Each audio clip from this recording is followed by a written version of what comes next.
part 3.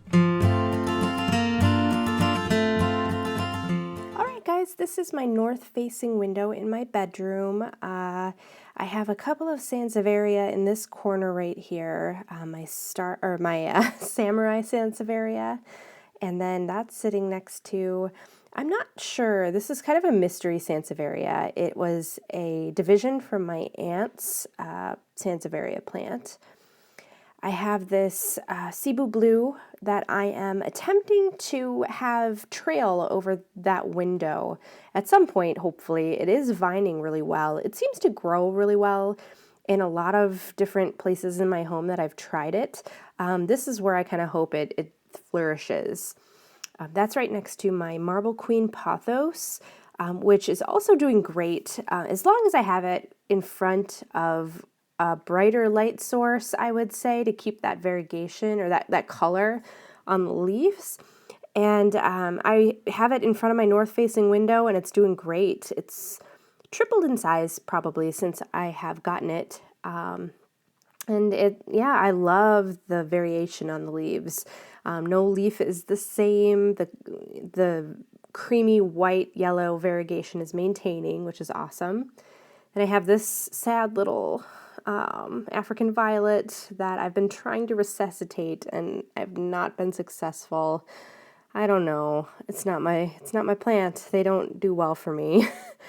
Then I did get this parlor palm as well. I'm not crazy about palms as a general rule, but it is pet friendly and it does well in lower light conditions, so that's a perk.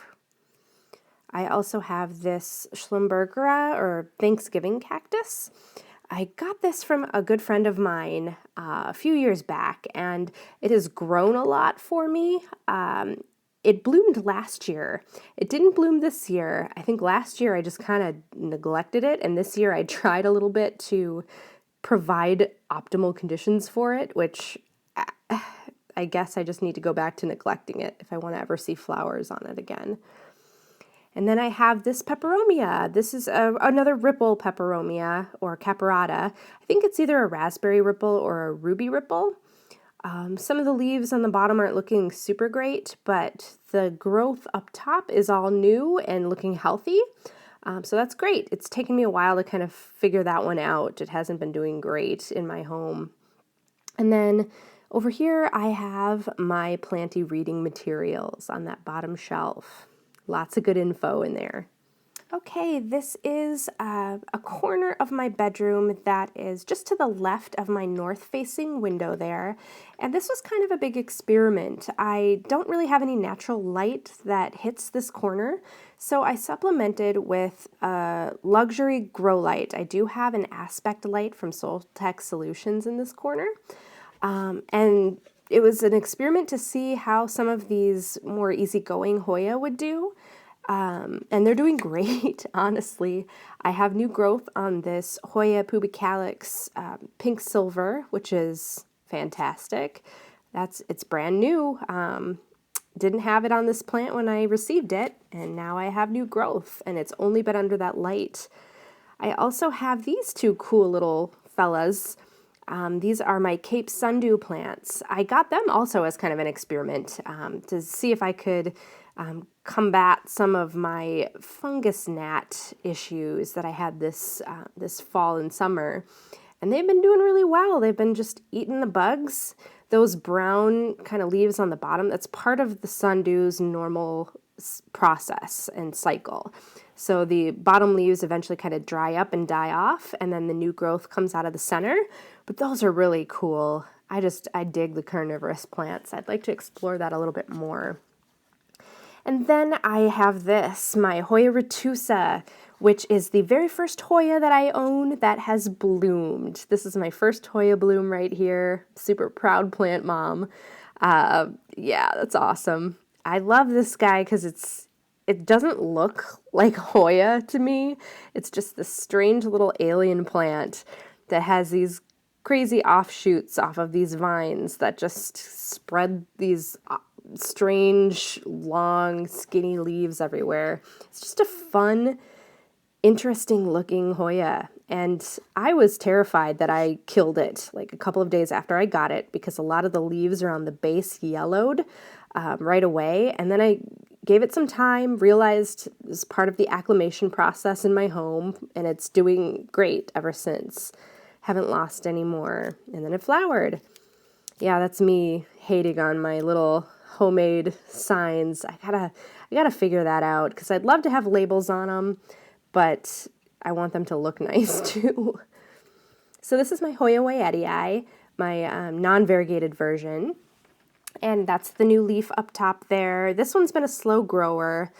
I probably underwater it pretty badly. It has a lot of wrinkly looking leaves on there. This is my Hoya, I believe this is the Royal Hawaiian Purple.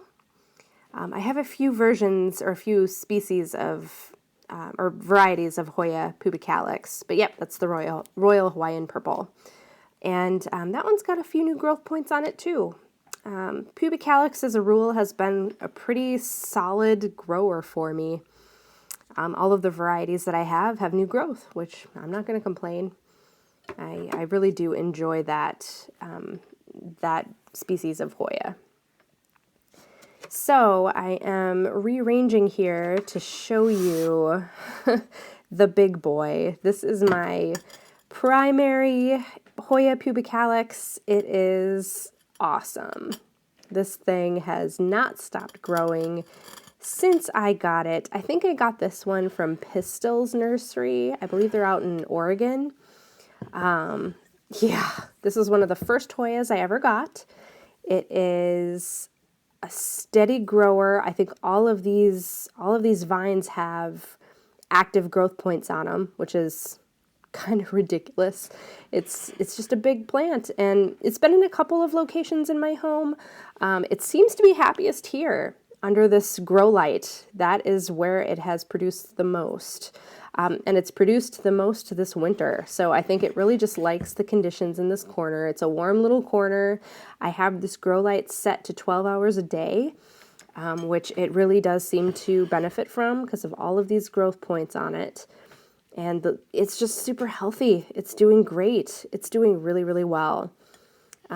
This has boosted my confidence with my Hoya, my propensity for collecting and growing Hoya.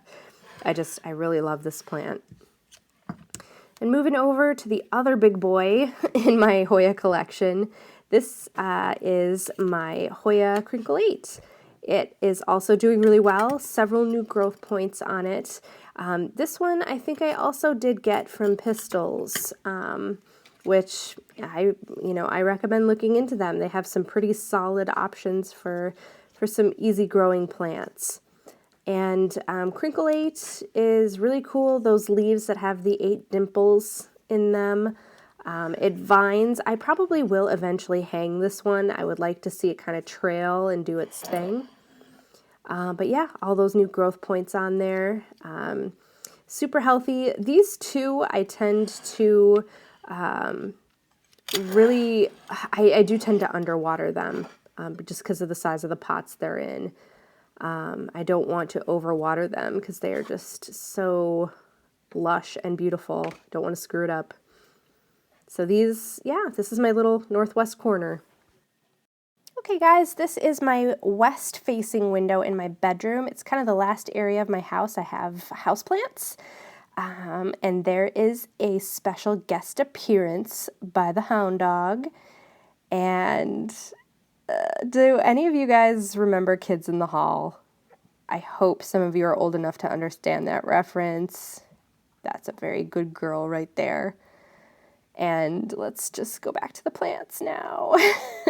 I have some more diminutive lower light plants down on this third level shelf. I have a peperomia piccolo banda right here. I really love the coloration on the leaves. I can tell this one definitely needs to get watered very soon. The leaves are a little bit flimsy. And then I have this peperomia pink lady. all of the growth on this has been coming in very, very, very pink. And eventually the growth kind of marbles and fades to this greeny gray color. But it's a really pretty peperomia. I'm pretty fortunate to have found it to add to my collection. And then the third little guy on this shelf is kind of it's a mystery caperata to me. It was billed as a caperata or peperomia silver ripple. A lot of the new growth has been coming in pretty green, so I guess maybe I should investigate if it's getting enough light to maintain its coloration. But it's still pretty cool and healthy and doing the thing where it grows. So I'm just going to leave it here for a little bit.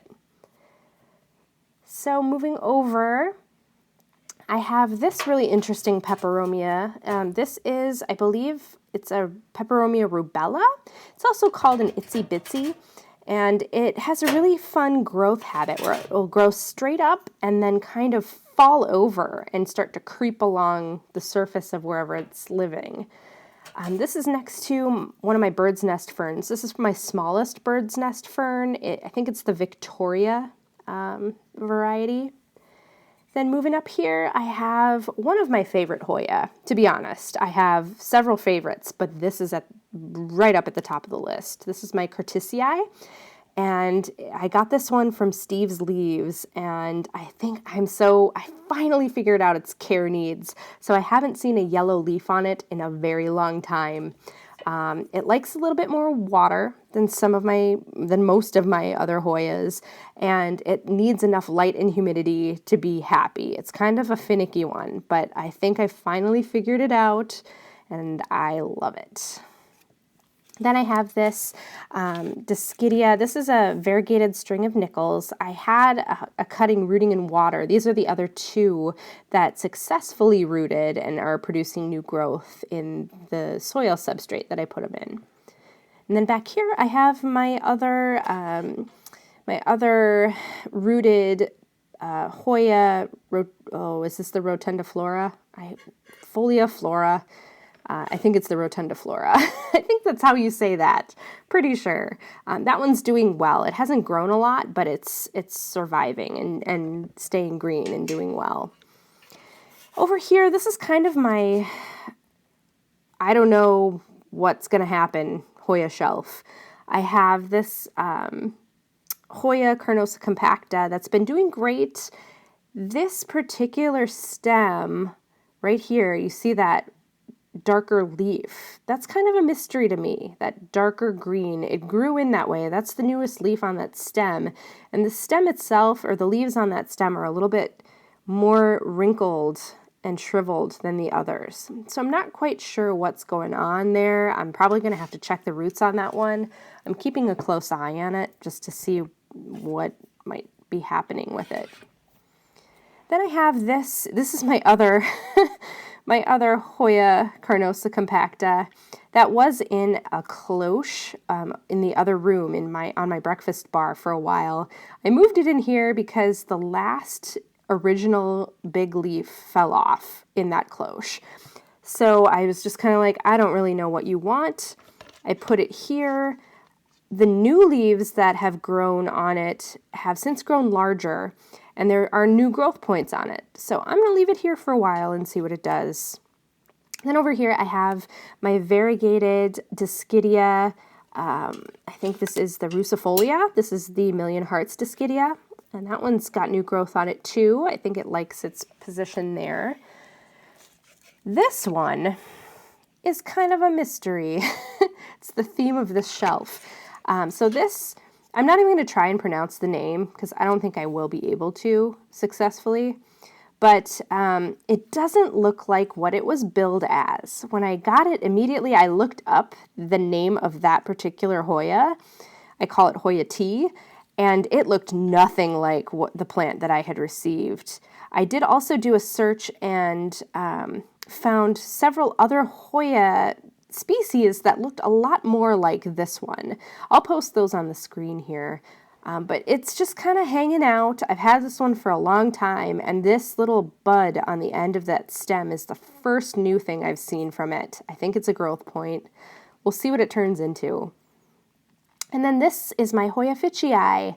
I really love this one. I think I need to give it something to climb, like a trellis or a stake. It has produced some new growth here. This is a newer leaf, but they've come in a little bit misshapen and twisty. I'm not really sure what that's about, if that's just kind of the natural process of this Hoya. But yeah, these two new leaves are kind of crumply looking. They don't really resemble kind of the smoother edges of the older growth on it. But I'm not too worried about it. It is what it is. It's growing, it's healthy, it's doing its thing. So yeah, that's my WTF shelf for the Hoya. And then these are my little good guys. Yeah, that humidity issue is such an issue for Minnesota plant lovers. You can probably relate to my issue. Maintaining humidity levels is a challenge because you want the light that the window brings, but you can't get the humidity necessarily in the winter. This is just a slow, epic shot of the sunset on my top shelf Hoya. Yeah, majestic. So this is my Hoya Bella. This is my main Bella plant that I took those cuttings from in a previous video. And this one is kind of a heartbreaker when it comes to blooms. I've had it bud several times and got really excited about it, and then the bloom just completely fell off and died. And that's happened several times. I've heard that's kind of an issue with this particular Hoya. I don't really know how to fix it, so I'm just kind of enjoying what it's doing. Then I have this guy. This is another one of my favorites. This is my Hoya Bangongoi. I'm probably butchering the pronunciation on that, but these two vines right here were completely bare when I got it, and I've heard this one likes a lot of humidity, so I set it right next to a humidifier in this west-southwest facing window, and all of those leaves up there are new since I got the plant, at least. So it's another good grower for me. I'm pretty pleased with that one. And then this one is my Hoya Crinkles Tinkles. That is the variety. You probably remember those other cuttings that I took from this one. This is the main mother plant. I took the cuttings. It used to have a really long vine. It probably measured like maybe just a little bit over a meter long. And I took the cuttings because I wanted to promote growth at the base of the plant. So I have a few new growth points on this one, which is great. Happy to see that. I really want it to kind of bush out a little bit. So over here is my my Hoya pubicalix Splash. And this is such a beautiful plant. I love the coloration and the speckling on the foliage. Except for right here, this is where that's my bad. I had it too close to one of those awful purple grow lights in the other room and burned a couple of the leaves. I'm not proud of it. It was only a couple though. It doesn't seem to be affected otherwise, just a couple of ugly purple spots on it. Several new growth points on it. Again, this is one of the Hoyas that came to me. All of these vines were there, but they were bare. They didn't have leaves yet. So that's kind of fun to see. Give it ideal conditions and give it a trellis, and it will be very, very happy. So that is the case with this particular Hoya. In front here, under the grow light that I have supplementing, is my Hoya Jennifer. And this is kind of an update. I've posted this on Instagram, but this is the newest leaf after several months of touch and go. And is it going to make it? Is it going to die? Should I just compost it? What is this even doing? And now it has, from this stem, it has a new leaf bud right there and a new stem, a new growth point, plus that bigger leaf that first emerged. So I'm really happy with Jennifer. She's doing great. Then right here is another one of my favorites. This is at the top of that list. This is my Hoya fungii. Fungii. I love this Hoya. The bottom 4 leaves were the original leaves that I had received on the plant when I got it. And then it has since grown these 4 new ones, and there's 2 more on the way there.